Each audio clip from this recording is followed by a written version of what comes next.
this way than I'm used to.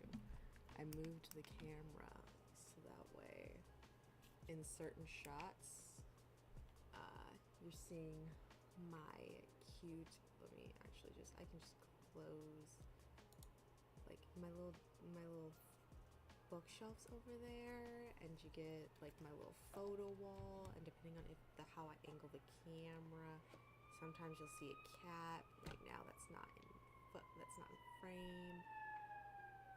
And of course there are cops. All cops are bastards. Let me check on this audio balance situation here real quick, and then we can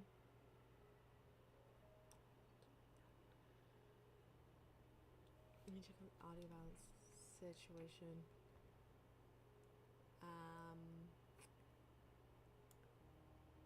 Figure out what we're doing. Get like a this fan is that less annoying, because I feel like the fan is so fucking loud all of the time, and there's genuinely nothing I can do to make the fan less annoying. Wasn't even the fan. What the fuck is that? It's not even the fan. There's just a random, it's my mic. Oh fuck. What are you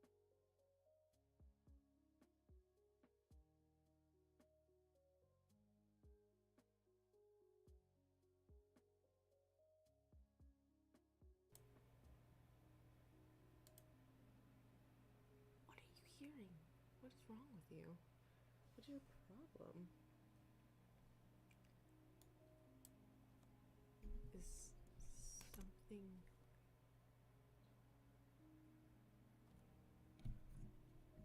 We're fidgeting for like 38 seconds.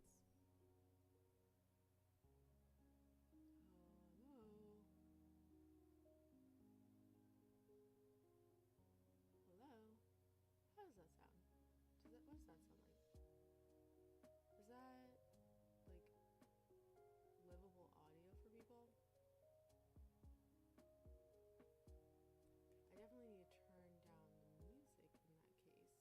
This isn't terrible. I think this could be fine. What volume is my phone? Phone's at max volume. This is terrible. This is actually really bad. It's actually extremely quiet.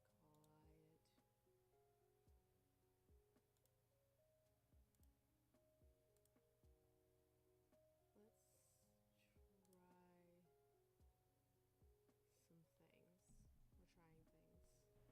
trying things. This is gonna be something we gotta figure out at some point. I know this mic, it shouldn't be just straight this mic being weird.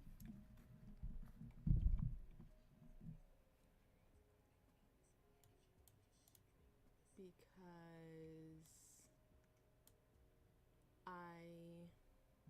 I've used this mic in a video that had phenomenal audio.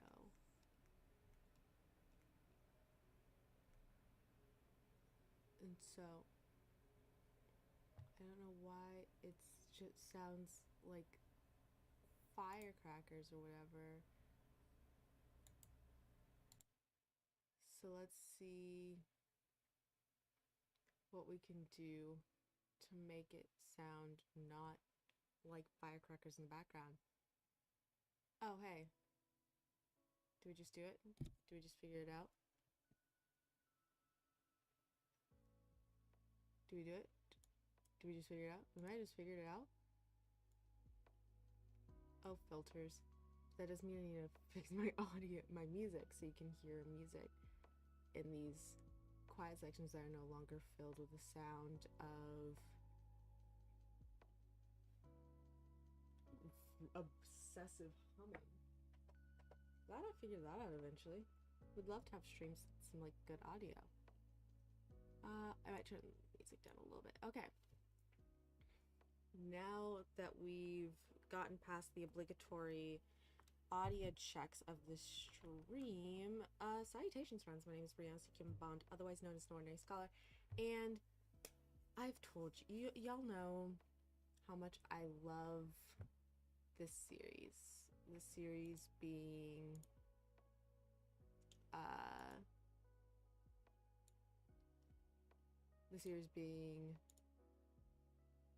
the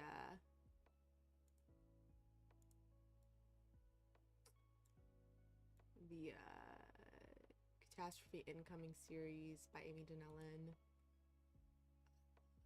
The window. Did I close it? No, okay. By Amy Donnellan. This is book 3. The Survivor's Hand is book 3 of the series.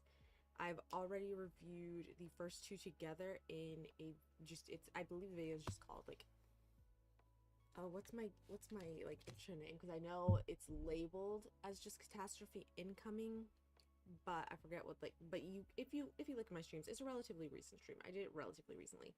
I've been obsessed with this book series since book 1, but especially since book 2, and book 3 keeps on giving everything it needs to give. I love the book.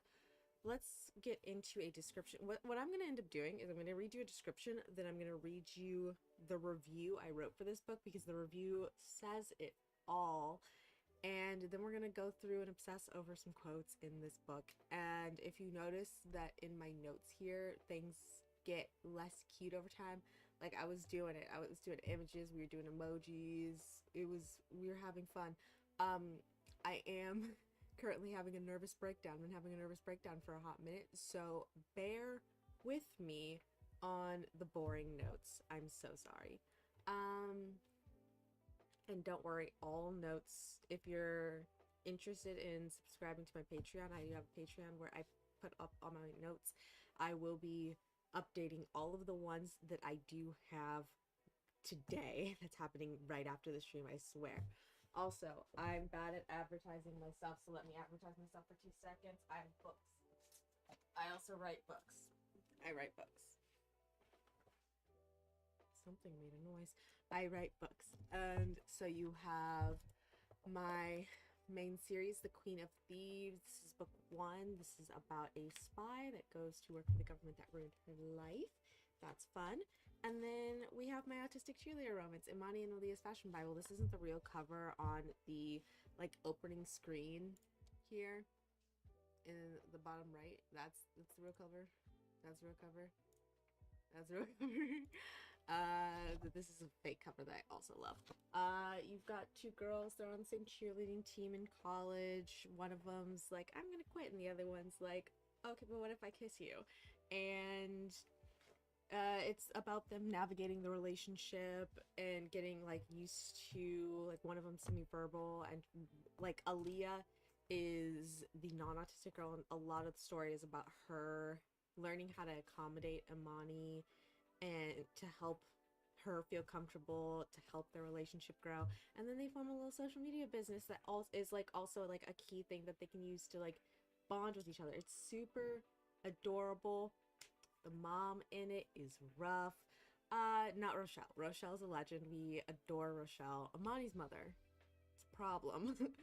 But back to the actual book review. The Survivor Stands. This is book 3 of the Catastrophe Incoming series.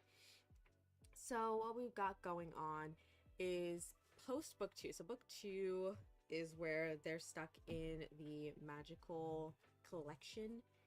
And after they get through that whole problem, they take the Wayfinder, which is like this magical teleporter thing. You can only use it once a day.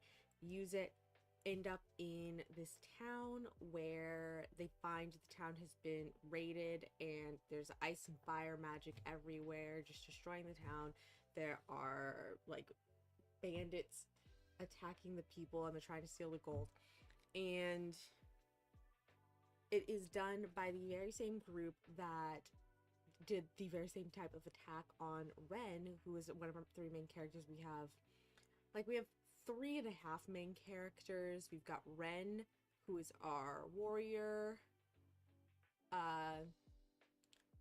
Rosacea. What is her first name?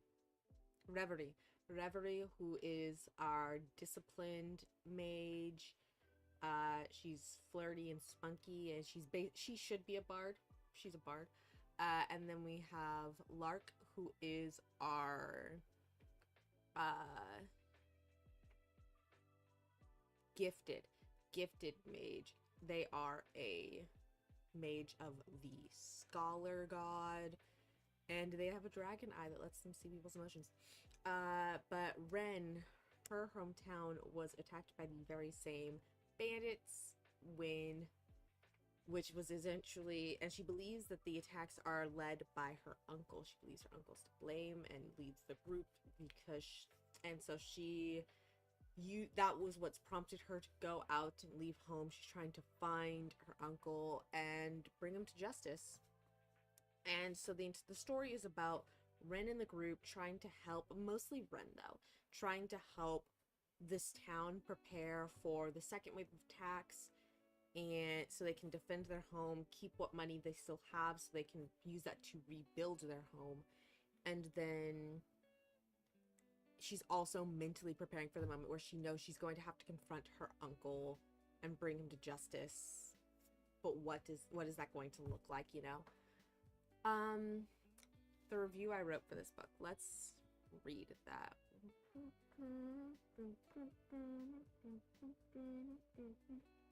You would think that, like, going into this knowing that I would be reading this review, I would have had the review pulled up, or even just the app pulled up somewhere. I didn't. And I have no explanation for you on that. But it's only going to take me like 2 seconds to pull it up. So my review of The Survivor stands, which I gave a 5-star, by the way. 1000% gave it a 5-star. I will never not be in awe of this author's work. This story is short, but not a single line is wasted, so you feel every moment. Just over 100 pages, and you feel every minute in the 24 or so hours you spend with these characters. Here we are following Ren in a reliving of the most harrowing experience, the raiding of her home, and the author does not hold back in letting you feel with her all of the turmoil of being back in a situation like that and feeling the burden of being the person to stop it all while not being too sure of herself. The character work really shines, and I really appreciate getting to sit with Ren as a character in this setting, since thus far we've been dealing with a lot of magical threats that she's more along for the ride with. It's nice to see her not only in her element, but also so thoroughly entangled in every aspect of the conflict, literally past, present, and future. I can't wait to see her growth over the course of the series, and I'm so excited to see what this next book is going to be.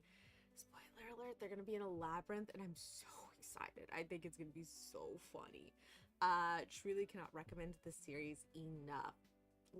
There's so many phenomenal aspects in this story. Like, one of the things I really like, I've always been the type of person to like a series, to like reading a series. Like, I read an ungodly amount of books about cats living in tribes in the woods. Like, my social media handle is my warrior name.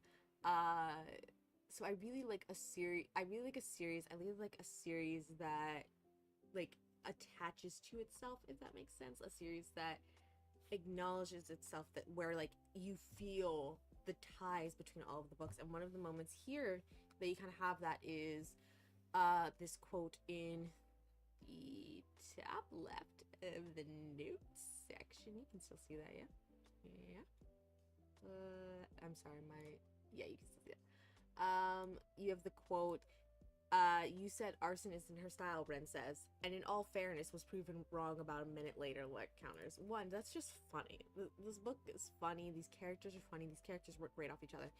But my note here is like, stuff like this that ensures the reader knows that this book will age like wine. All of the time you've already spent with these characters will continue to color and develop them down the line, and I love that. I love that. Another note, which is like a note I get to see, I am a part of the author's Discord. I am a beta reader for this book, so this is technically the second time I've read it. One of the funny things, just a little behind the scenes, a little exclusive note on the book is, so Reverie has a horse, and post beta reading, post her getting, like, the author getting this book edited by an editor, she comes over and comes to the Discord and just like, hey, my husband was reading through the book, and he just hit me with what happened to Reverie's horse. All of my beta readers, my editor, no one noticed that I just kind of forgot this horse existed from page 1. And so now every time I see a mention of this horse in this book, and probably in like all books to come, I will never forget just the like, oh shit, she has a horse that no one except her has been caught. We love it. It's so great. I also like, especially like the Queen of Thieves. I broke something. It's fine. Queen of Thieves, Layla. Dallas has a lemur, and I also forget this lemur exists sometimes. It's fine. It's totally fine.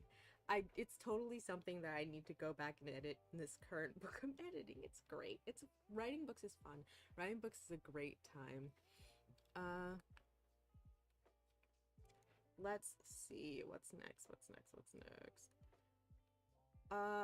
There is of course the evil goose, which I can't stand him, but I love him. His existence is great, but also terrible. Another like great example of the writing is right here. It's on the bottom left. Is that a threat? Rin asks. He glances back at his companions, who burst into laughter that rings as horribly familiar as their sashes. Or a suggestion, whatever. Ren lifts her chin and grips her sword all the tighter. Noted and declined. Like, this is such a badass way to end a chapter, and it's such a badass way to end a chapter that I vividly remember that this is how the chapter ends. Like, I vividly know, like, I remember seeing the gap of space on the page because that was the end of the chapter, and that's such a badass line. But also, again, like, the writing is so good that I remember exactly where on the page this line was.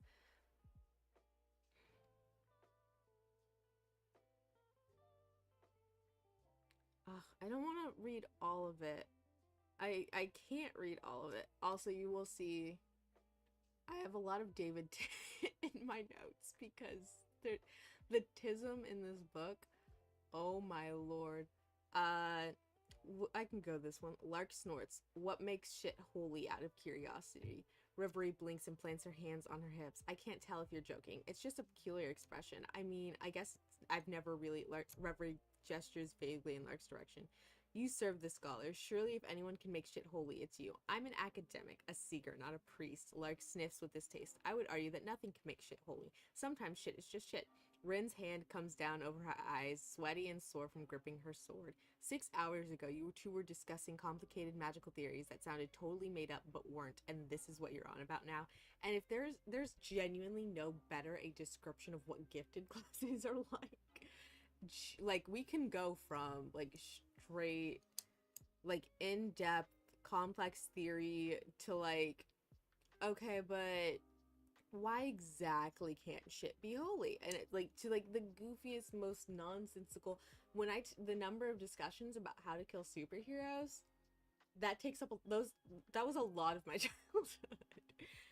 Oh, but at the same time, I also have done a science project on like genetic code and what specific genetic code would have had to be altered in order for someone to be superhumanly strong. It's ridiculous, and I love it. I absolutely love it. Oh, there's just so many really good quotes that I want to share. Like, I have this guy from Avatar because there's so much like writing that's so good. I was foaming at the mouth. There is a twist at the end. Like, basically, I'm not going to show any quotes from like the end battle because there's a lot of twists and turns in there that I would honestly rather you come back to the comments and tell, like, we discuss in the comments what absurdity and what amazing just it is, so you can experience it and then we can experience it together in the comments. I'm trying to think. Okay, we'll do this one. We'll do this quote here. We'll do this foam at the mouth quote. It is the one with the Avatar guy. He hit his old home, his family's home. He left it standing, but he still killed and hurt and stole, so he's no family of mine anymore, is he? I doubt I'll get his mercy twice. Probably not, Norik agrees, but it does mean we can know our enemy. By the way, this scene is like, they're trying to see, like, is who's Ren gonna side with? And like, well, your family, but... And so Norik agrees, but it does mean we can know our enemy. What else can you tell me about him? Ren swallows. It's a mess of a thing. Useful information entwined with personal memories that ache and sting just at the thought. Like, I adore the writing here. I truly do. I am obsessed.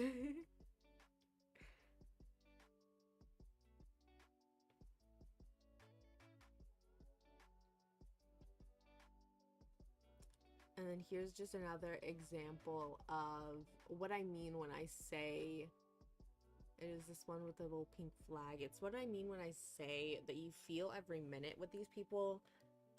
They're about to start like the fight against the bandits for the second wave, and Norak, who is the like, he's basically the representative of the village that's there. Most of their warriors, most of their soldiers, most of their guards got very violently hurt in the first wave attack, and so he's one of, if not the only guard standing, and so he kind of has to take charge. And Norik, they're trying to get everyone hyped before the second fight, and Norik says, let's give them the least polite Hanos welcome we've got. Hanos is the place they're in.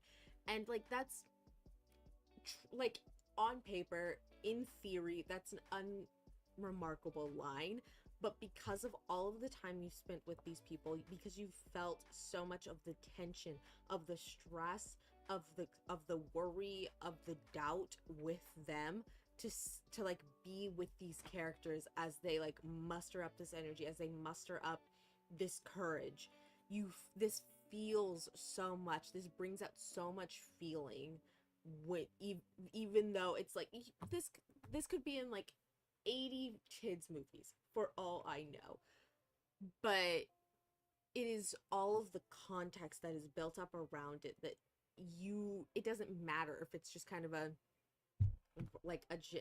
general standard, like, whatever line, all of the context built up around it, this feels so strong. You feel the energy of these people trying to save their home.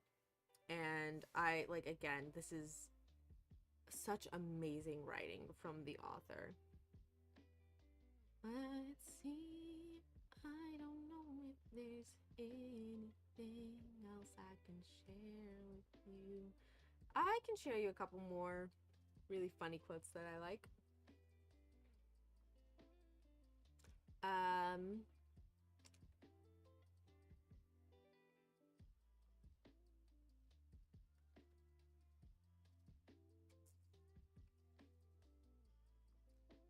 This isn't like a major like plot, like this isn't like the major character development thing that I'm like talking about, but it's like after the fight, they're like looking in this office, and Rose show, so we've got two quotes. It's gonna be this one, and then I'll scroll down to see the next one. Both are on the left.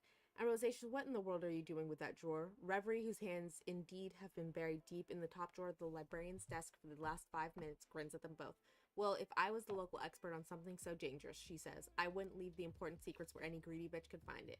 I'd have an awesome secret compartment in my desk. Yes, but you have a deeply uncommon flair for the dramatic that most lack, Lark says, snorting. That was so close to a compliment. Fascinating that you interpret it that way. But unless you've actually found something, which I adore these characters, I cannot wait to see them in the next book.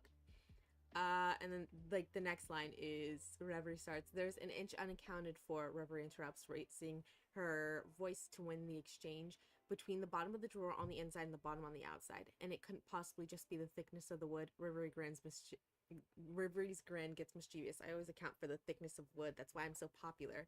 She winks at Ren, who nearly chokes on her laugh. Lark rolls their eyes and shoves their hands in their pockets with exasperation. I love these characters. I just do. I just do. And there's like, there's just it's so much fun hanging out with these characters.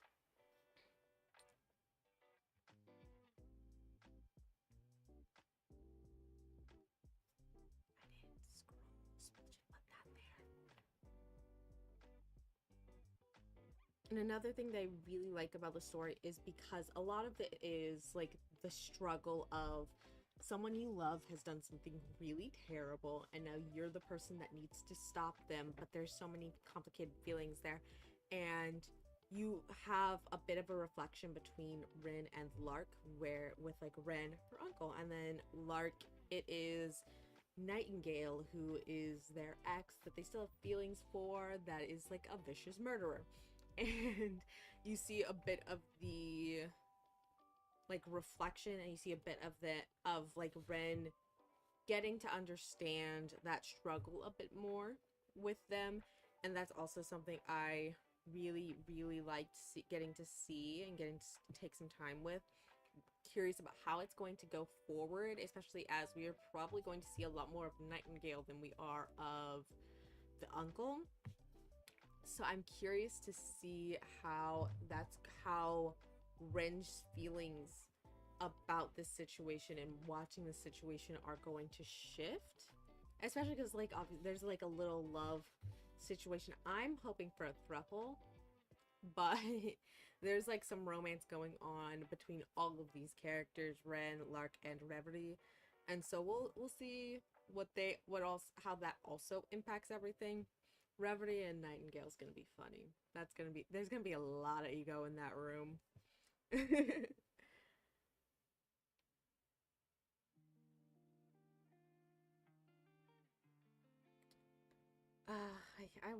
I won't spoil any more quotes. Just know I adore this book. It's again like one of my favorite series that I've read. It's also an indie book, so you get to support some indie authors. I highly recommend. But yeah, check this out if you wanted to check out any of my books. Those are linked down below. Thank you so much for watching, and until next time, Addictions friends.